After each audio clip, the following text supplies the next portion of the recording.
రా తండ్రి దశరథ మహారాజు గారు లక్ష్మణుడిని వెళ్ళమని లేదు అరణ్యవాసానికి, రాముణ్ణి వెళ్ళమన్నారు. ధర్మపత్ని కనుక సీతమ్మ బయలుదేరింది. తమ్ముడు లక్ష్మణుడికి ఏం అవసరం?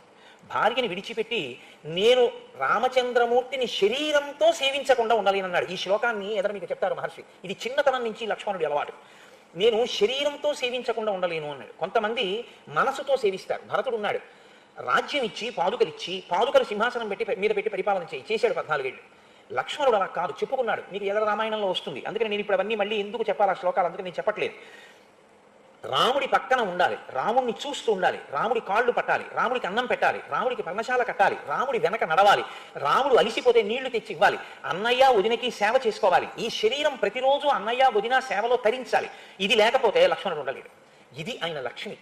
ఈశ్వరుని యొక్క సేవలో నిరంతరము ఎవరి శరీరము డస్సిపోతుంటుందో, అంత డస్సిపోతున్నా ఎవడు అత్యంత ఉత్సాహంతో నా జన్మ ధన్యమైపోయిందని సేవ చేయగలుగుతుంటాడో అటువంటి వాడు